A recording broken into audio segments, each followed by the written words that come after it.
The podcast strategy that works really well for one podcaster can be the completely wrong strategy for a different podcaster, all because the podcaster is not attuned to their human design.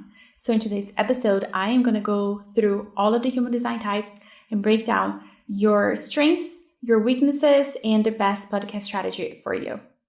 So let's get started with generators, my favorite, because you guys have an idea for a podcast and you stop at nothing. You don't overthink. You're just like, yes, I'm launching a podcast. And within a week, you have your show launched. Now, what works really well for generators is actually doing episodes that you're highlighting your expertise by answering the questions that people come to you for, doing case studies and things that really light you up, things that will just not leave you alone. Those thoughts, those are the things that generators are made for. Now, one downfall for generators is that they start their show and they have this big dream, this big idea. And then once the show doesn't perform like they had hoped, they get frustrated, and that's when they want to quit. Another time where they get frustrated is when they're doing all the things and the show is good, but they're just kind of going through the motions and nothing really is happening. And that is because at the end of the day, they're not responding. They're just doing the same task week after week, and they're not being rejuvenated by the things that lights them up, which is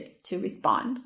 So if you are in the space where you are a generator and you're about to create your podcast or just feeling bored, you need to go back to the basics and look around. What are people coming to you for? What are the things that you love to talk about? And infuse those into your podcast episodes.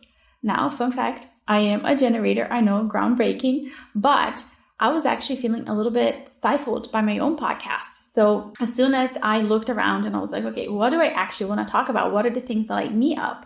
That's when my show really started to grow. And even now in more recent times, I really just want to respond to things that people come to me for and strategies that I am infusing more and more into my business, into my podcast. So that is how you can completely turn around your show. If you're a generator, it's by responding and getting in tune.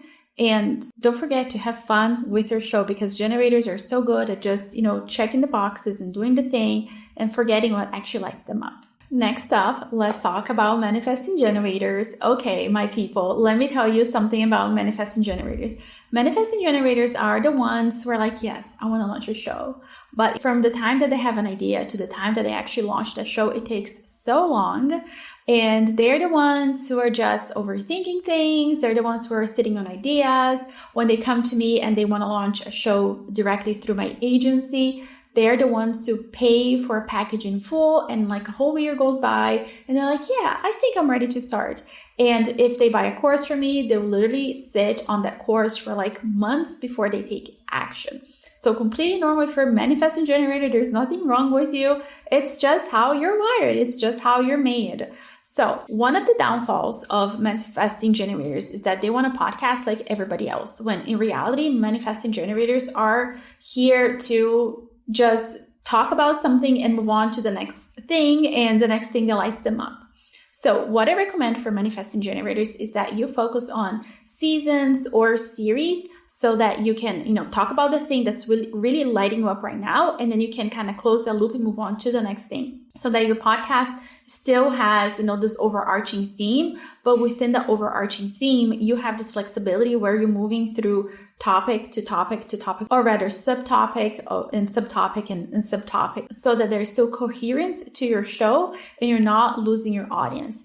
Another thing that works really well for manifesting generators is just being flexible. So for you, that might look like interviews for a lot of times, and some other times it's going to be solo episodes. Sometimes it's going to be longer episodes. Sometimes it's going to be just a 2-minute thing. So allow yourself the flexibility, because that's how you're built. You're here to come and dive deep on this one thing and become the expert on one thing and teach everybody about it and then move on to the next thing. And that is just how you are. It is how you're built. Don't fight it, enjoy it, and just make sure that your podcasting strategy is the one that is fully embracing you.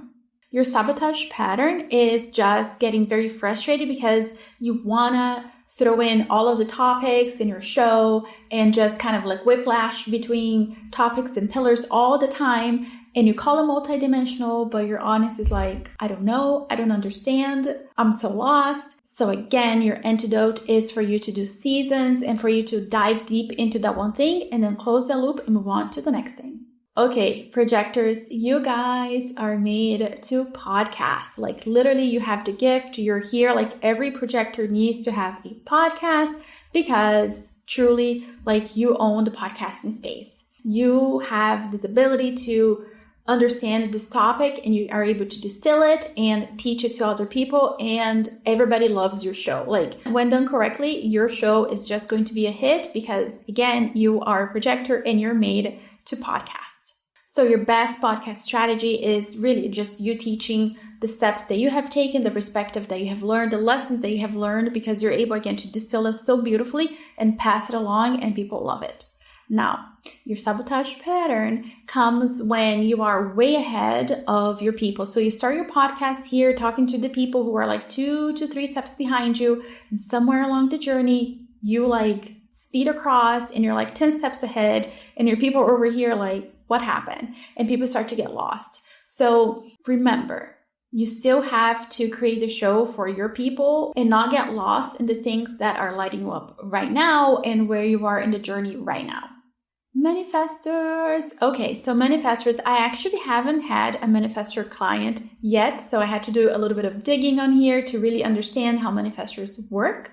So you're here, you are a thought leader, you have those bold ideas that you share with people, you have bold points of view, and again, you are a thought leader. So those solo episodes are truly going to be the best strategy for you because you have this idea, you are a thought leader, and you're just here to share what you know. Your sabotage pattern is that you can just bring yourself down and like wear your message down because people react a certain way to your message and you think you need to stay there and just talk about that thing over and over again, or you don't want to go too outside of your comfort zone and like be too bold or too much or too whatever, so you water yourself down. But remember, the antidote is that you are a thought leader, so you need to share your bold point of view, your thought leadership, and that is what your podcast is for.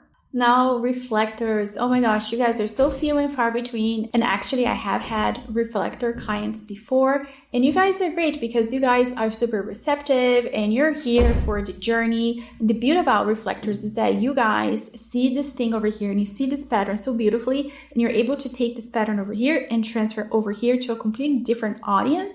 And it lands and it makes sense. And like truly, that is your gift.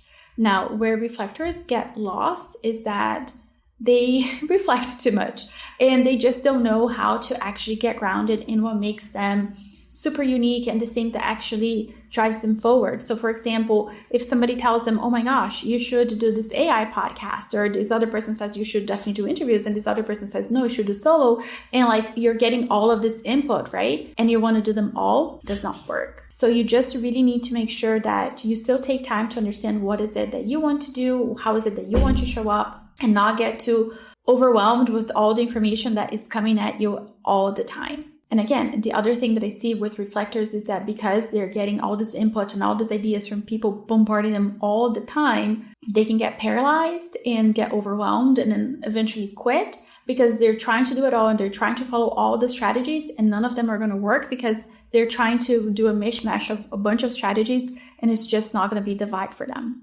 So again, if you're a reflector, just understand that there are very few reflectors out there.